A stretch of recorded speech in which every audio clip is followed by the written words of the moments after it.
라포엘도르 요리쇼에 참가한 연지영. 그런데 가스레인지에 불이 안 들어옵니다. 그래서 지푸라기를 들고 불을 붙입니다. 그 불로 요리를 하죠. 이렇게 요리를 하는 이유는 마이아르 반응 때문이라는데 이거 전문 용어가 자주 나올 것 같다 큰일입니다. 괜찮습니다. AI가 있으니까요. 시간이 2초 남았습니다. 아직 요리하는 지영. 1초? 1초 안돼! 버저비터가 울릴 때 종을 치는 지영. 그리고 0초가 되면서 음식이 완성됩니다. 지영이 완성한 건 사슴고기 샤또 브리앙입니다. 한 입 먹어보는 심사위원. 위원은 달면서도 씁쓸한 홍삼 소스가 킥이라고 합니다. 다른 심사위원은 집불로 구웠는데도 열 전달이 완벽했고 고기의 비린내도 잘 잡았다고 칭찬합니다. 이 말에 감사한 지영은 멸시볶음. 그리고 우승자는 연지영. 조선왕조 음식을 멋지게 해석한 샤또 브리앙이 우승했습니다. 그렇게 우승 기념으로 에펠탑의 야경과 함께 축배를 듭니다. 그래 이 맛이야. 아침이 되고 한국으로 가려는데 마침 오늘은 계기 일식이 있는 날입니다. 아빠의 우편물을 받고 집에 가는 비행기. 이때 계기 일식이 일어남과 동시에 망운록 책이 빛을 내며 갇힌 공간의 화장실에서 시간의 뒤틀림이 일어납니다. 그리고 어느 숲속에 떨어집니다. 한편 이연은 구식 내에 사냥을 나갔습니다. 그래서 이조 판서가 통탄할 노릇이라고 말하며 상황이 안 좋다고 합니다. 그러자 재산대군은 누가 이연을 삐지게 해서 사냥 가게 했냐며 이연을 어리게 봅니다. 이연도 지금 상황을 모르는 것은 아닙니다. 다만 계기 일식 때 귀녀가 나타나는 소문 때문에 약간 무서운 것 빼고는. 그렇게 정신이 든 지영은 119를 부르려 폰을 열지만 통신 신호가 터지지 않습니다. 산속이라 터지지 않는다고 생각할 때 화살이 날라와 그물을 끊습니다. 그리고 이연이 나타납니다. 이연이 계속 화를 쏘려 하자 지영이 하지 말라고 합니다. 그러면서 이연을 계속 보자니 무슨 코스프레 하는 것 같습니다. 하지만 이연은 화를 겨누며 사람이냐 귀신이냐 묻습니다. 이 행동의 위협을 느낀 지영은 사람 맞다며 맞다! 그냥 사람은 아니고 미슐랭 3스타 셰프라고 말하자 응? 세포? 이 말에 말귀도 못 알아듣고 그냥 맞자 하며 활을 쏘자 지영의 가방이 활에 맞아 낭떠러지에 떨어집니다. 이 상황에 뚜껑 열린 지영은 나 태권도 검은띠라며 이제 너 죽은 거라고 합니다. 하지만 지금 죽게 생긴 것은 지영입니다. 이 상황이 꿈이라고 생각하는 지영은 빨리 꿈에서 깨어나라고 말합니다. 이때 누군가가 활을 쏘고 이연이 활을 맞습니다. 그리고 둘이 강에 떨어집니다. 다행히 눈 떠보니 옆에 이연이 있습니다. 일어나지 못하는 이연을 본 지영은 일단 사람은 살려야 하니 활 맞은 곳에 지혈을 하고 약을 발라줍니다. 그리고 119에 전화해야 하니까 이연의 주머니를 뒤지다 이연이 깨어나고 지영이 역당인 줄 오해한 이연은 지영에게 칼을 겨눕니다. 그러자 지영은 지혈해서 살려줬더만 뭐하는 짓이냐고 하자 살려준 데에는 이유가 있다며 칼을 휘두르려 합니다. 그렇게 싸우다 실수로 칼을 떨어뜨리고 칼을 잡으려다 다시 실수로 지영이 머리를 맞아 정신을 잃고 결박되었습니다. 지영은 일단 나가서 병원에 가든 경찰서에 가든 해야 해서 이연을 끌고 갑니다. 밤이 되자 목주는 아직도 전화가 돌아오지 않는다는 얘기를 듣게 됩니다. 그래서 설마 대군께서 움직인 게 아닌가 하며 걱정합니다. 왜냐면 대군은 엄청난 계력가이며 7년 전 짐승처럼 구는 양반을 죽여 목숨을 잃을 뻔한 목주를 대군이 자기 사람이 되라며 목주를 살려줬기 때문입니다. 그래서 목주는 이연이 황궁을 하지 않았다는 사실을 대군에게 알리고 대군은 고심히 생각하다 말합니다. 지금은 때가 아니니 이연을 치는 건 지금이 아니라고 합니다. 그러면서 만약 단독 행동을 했다면 용서치 않는다고 합니다. 이 말에 뭔가 불안한 사람이 있습니다. 그렇게 걷다 지친 이연은 가서 수정과라도 한 잔 가져오라고 하니 지영은 무슨 컴셋질이 왜 이렇게 멈추질 않냐며 진짜 왕이냐고 하자 이연은 맞다며 이 나라의 왕이라고 합니다. 이 말에 지영은 머리를 다친 게 분명하다며 이제 안쓰럽 죽기까지 합니다. 다행히 집을 발견한 지영은 빨리 이 미친 소리를 잠재워야겠습니다. 초가집에 갔으나 사람이 없자 이현은 금표라 사람이 없을 거라고 합니다. 이때 지영이 빨랫줄에 걸어놓은 옷을 보고 안 그래도 옷이 안 말라 꿉꿉했는데 잘됐다며 옷을 갈아입습니다. 이때 집안에서 소리가 나고 지영이 사람이 있나 가봅니다. 창고에 들어온 지영은 스위치를 찾지만 스위치가 없어 난감합니다. 이때 숨어있던 냄새를 잘 맡는 소녀 서길금이 나타납니다. 지영은 잘됐다 싶어 편의점이 어딨냐고 묻자 그게 뭐냐고 합니다. 모든 사람이 다 미친 것 같아 결국 쓰러지는 지영. 하지만 이 상황에서도 배는 고픕니다. 오미자, 고사리, 동치미, 그리고 각종 나물들. 지영은 이런 걸 다 어디서 캤냐고 하니 길금은 코로 찾아 캤다며 내 코는 개코라고 합니다. 그리고 가장 중요한 대기업 식품까지. 레디 고! 준비된 음식에 고추장을 뿌리고 계란을 얹히고 버터를 녹여 소스를 만들고 참기름 대신 쓰면 비빔밥이 됩니다. 지영은 이현에게 저녁 먹자고 합니다. 그리고 밥을 퍼서 안 먹어? 기미해야지. 뭐? 그래서 한 입 먹은 지영의 평가는 정말 맛있어. 그렇게 저녁을 뚝딱 해치웁니다. 그리고 지영이 절벽을 찾으러 가다가 잠깐 씻을 때 금군이 결국 이현을 찾고 풀어줍니다. 풀려난 이현은 바로 금군에게 대역죄인을 찾으라고 명령합니다. 이때 지영 앞으로 관아의 나졸이 나타나고 결국 잡힙니다. 이 사실을 이현이 알게 됩니다.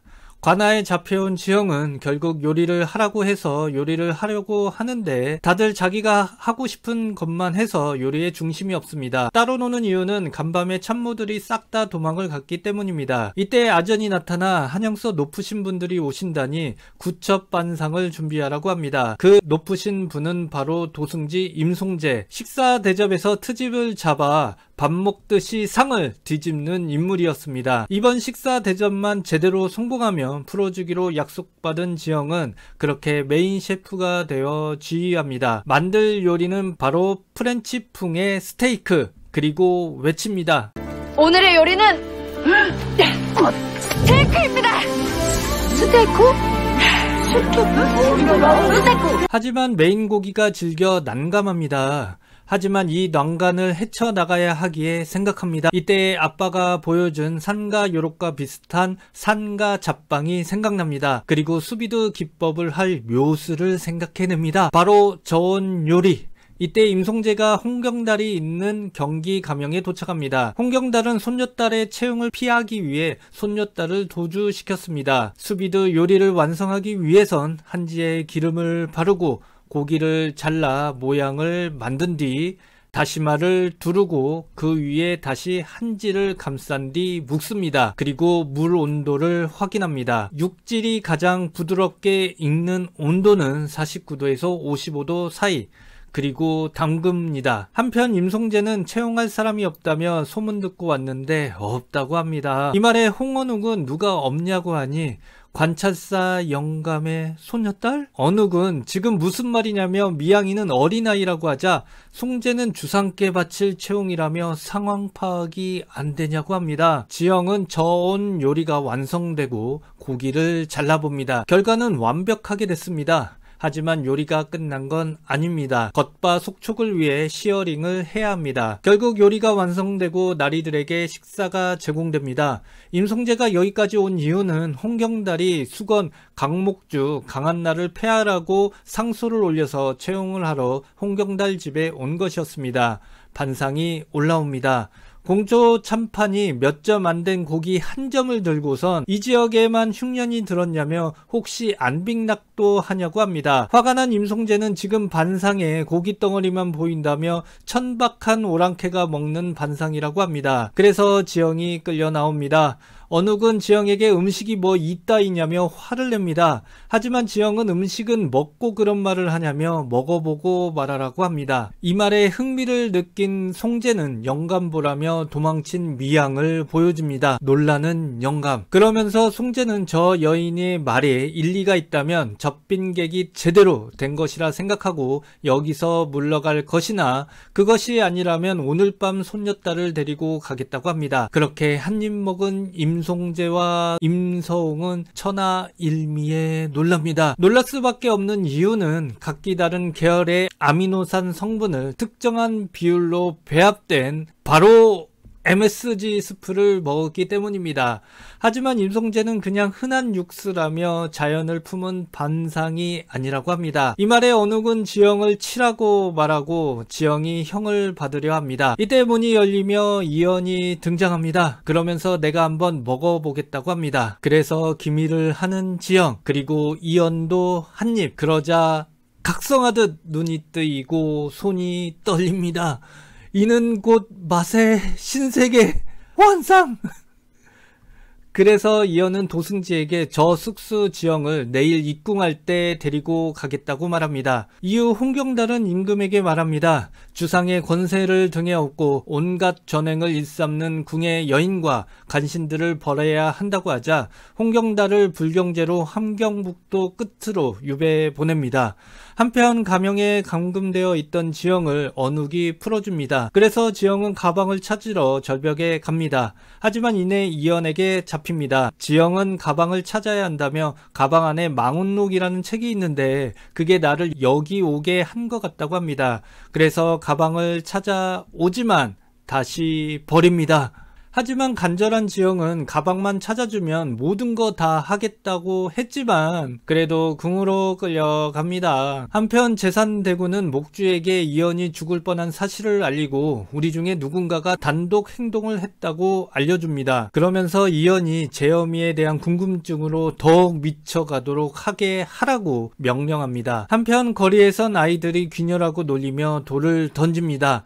이 소리의 길금이 대가리에 피도 안 마른 것들이! 저 대가리에 피도 안 마른 것들의 뜻은 KBS인지 MBC인지 90년대인지 80년대인지 모르겠지만 뉴스에서 커피를 많이 마시면 두뇌 미세 혈관에 피가 굳어져서 피가 말라 죽는다는 뉴스를 내보냈었습니다. 그래서 어른들은 커피를 많이 마시기에 머리에 피가 마른다며 커피를 아직 못 마셔본 어린이들은 얼음 맛을 모르기에 머리에 피도 안 마른 것들이라고 하면서 말하기 시작했고 그래서 우스갯소리로 아직 성숙하지 못하고 어리다라는 표현으로 사용하기 시작했습니다. 근데 지금 생각해보면 말이 안 돼. 근데 그 뉴스가 얼마나 강렬했으면 제가 어렸을 때 했던 뉴스를 아직도 기억함. 결국 궁에 다다른 지영은 진짜 나에게 헬조선이 열린다고 말합니다. 궁에 도착한 지영은 마중 나온 목주를 보게 되고 이연은 지영을 가리키며 귀녀라고 알려줍니다. 하지만 목주는 지영을 경계합니다. 목주는 홍영감의 손녀가 아니고 다른 소녀를 데려왔기에 설마 이 귀녀의 시대가 열려 설마 소녀 시대가 될까봐 경계하는 것이었습니다. 목주의 살기를 느끼는 지영. 그러면서 위에는 끝이 납니다. 아이브 노래 XOXG 나왔는데요. ASMR로 XOXG 할 때 너무 좋아. 그렇다니까요. 느낌 있잖아. 된다니까요. 속삭이듯이.